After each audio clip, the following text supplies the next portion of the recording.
And thanks for joining us at noon. It's now 12 o'clock and I'm Anne Marie Tiernan. And new today, prosecutors are busy. They are charging a man with raping a 13-year-old girl. Larry Dewerson Jr. is now facing charges, 2 counts of rape and child molestation for allegedly attacking a sleeping child. We're told this happened in February in Lawrence of 2016. Dewerson is also facing a number of other charges that include attempted rape, robbery and kidnapping for a pair of attacks on women on the Monon Trail just last month. And in national headlines right now, the search is on for the person who shot and killed conservative activist Charlie Kirk. This happened at a college event in Utah yesterday. Authorities now say they have recovered a rifle in the search for the suspected killer. 2 people initially were taken into custody yesterday, but they were released. Morgan Chesky has the very latest developments. Yeah, here in Orem, Utah, authorities sharing some stunning new details in a press conference where they were finally able to start to build a bit of a timeline regarding the actions of this gunman, saying that they believed he arrived on campus here at Utah Valley University at 11:52 a.m. and that through surveillance footage, they were able to piece together whom they believe is what appears to be a college-aged male making his way through stairwells onto a roof of a building where they say at 12:20 p.m. he fired that single fatal shot that killed a 31-year-old Charlie Kirk. Now, this shot was roughly about 200 yards away. They say that following that shot, the gunman then left the roof, jumped off a building, and ran into a nearby neighborhood. Now, because of nonstop investigative work, they were able to recover a high-powered bolt-action rifle in a nearby wooded area adjacent to that neighborhood. They believe that is the weapon the gunman used. They cleared that area, and they made it very clear that they don't believe this community at large is at risk because they believe this was a targeted attack at this Turning Point USA event on campus. And students here tell me that this was an event that they had known about for some time, with posters being posted and everyone well aware that Charlie Kirk was going to begin his nationwide tour right here in Orem, Utah. Meanwhile, FBI encouraging anyone with video or pictures of that scene to please share with them immediately. We'll send it back to you. Morgan Chesky reporting today. To the courtroom now in central Indiana. The man accused of killing an Indiana police officer and attacking a prison guard now is in front of a judge. Carl Boards II could face the death penalty if convicted. He's being evaluated now for intellectual disability and a possible insanity defense. Boards is charged with murdering Elwood police officer Noah Chanovez in July of 2020 during a traffic stop. We know that Boards, along with the Chanovez family, are in the courtroom at this hour. We're there and we will give you coverage of what happens and the developments as our news continues today on all platforms and on 13 News here at 4. Switching gears now, this afternoon serving as a reminder that the summer heat, it's back. It's still here. We're warming up. The sun is out, and Sean lets us know how high those temperatures could go. Yeah, we're going to be near 90, I think, as we get into the weekend here. Speaking of the weekend, I jumped ahead. That's why I'm wearing my Colts blue. Today was Friday, boy. Oh, if only. We got one more day. Sorry, friends. Let's show you what's happening outside here. Yeah, Indy already pushing about 80 degrees. So we're ahead of yesterday's pace, what took us into 83 officially. Indianapolis here. You see the sunshine. It's the hazy variety for today, by the way. As we were talking about yesterday, this wildfire smoke, the latest bout of it over us right now. It's elevated, not impacting air quality at the surface, anything like that. But it will make the sky a little milky from time to time. 77 in Richmond, 79 in Indy. Also a little disturbance, a little bit more cloud cover over Hamilton County right now, where it's mostly overcast. That will thin out as the day unfolds. Here's the temperature comparison to this time yesterday. 5 to locally 10 degrees warmer here. And we're going to have plenty of sunshine for today. There's a little weak front that doesn't do anything to us at all. It's going to wash out here, and temperatures are going to rise not only today but in the coming days. Here's your forecast highs. We'll talk about the rest of your afternoon. Hot weekend ahead and slim rain chances in the 7-day forecast here in a few minutes.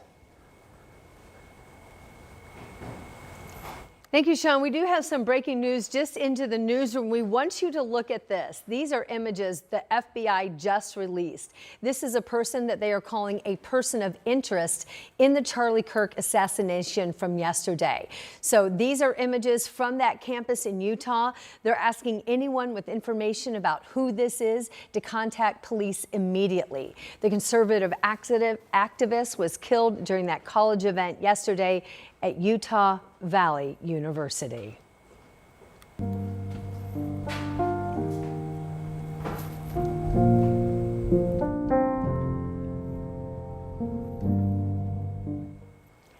A somber day today, marking 24 years since the horrific attack on our nation. And to commemorate this day of remembrance, James Clark fixes himself on the overpass of I-465, there waving the American flag. James has made it his mission. He stood in this very same spot on this day for 23 years, waving the flag for 12 hours, all in honor of the nearly 3,000 lives lost that day. He's an Air Force veteran, and he says, quote, "I think it means a lot of things to a lot of different people. To me, it meant our collective strength and what we are as a nation and what we aspire to be." We are now learning more about a deadly police shooting in Lawrence. Investigators say a 25-year-old man charged at officers with a weapon before police then opened fire. All this went down yesterday about 1:30 in the afternoon along Red Rock Road near Pendleton Pike. We had Brandon Schaff out there reporting from the scene for you yesterday. Police say that they were called to a group home there, and that's where a caretaker working there was assaulted. When they got there, Malachi Bumgardner, they say, came at him with a knife, and police shot at him. He went to the hospital and then later died. No officers are injured because of that incident.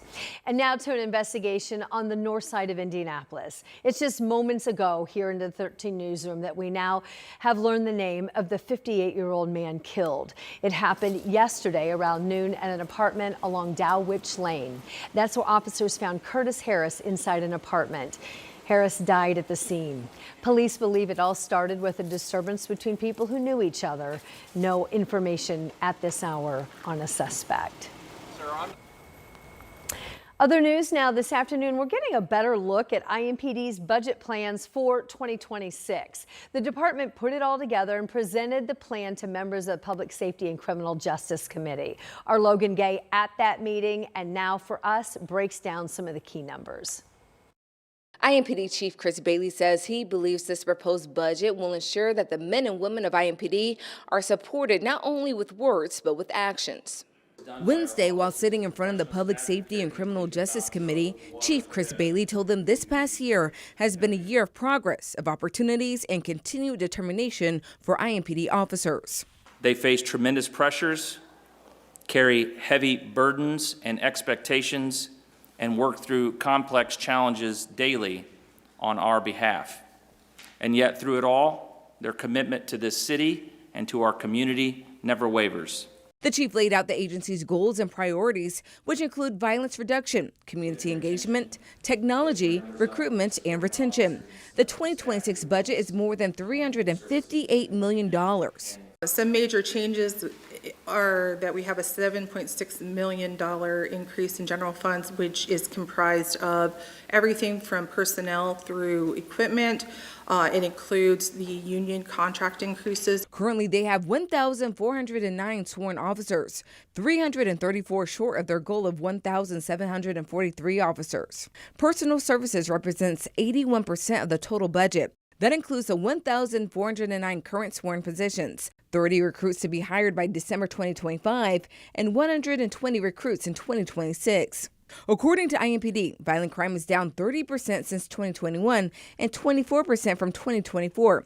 Chief Bailey says this proposed budget delivers on their promise to fairly compensate officers and ensure they have the tools they need to continue to serve and keep those numbers down. The mayor made a promise to meet the terms of our labor agreement and to compensate our officers fairly and appropriately. He has delivered on that promise.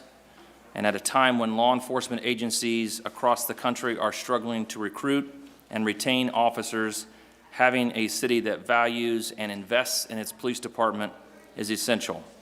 Next, the proposed IMPD budget will head to the Review and Analysis Committee, where they'll send a recommendation to the full council to be voted on October 6th. In Indianapolis, Logan Gay, 13 News.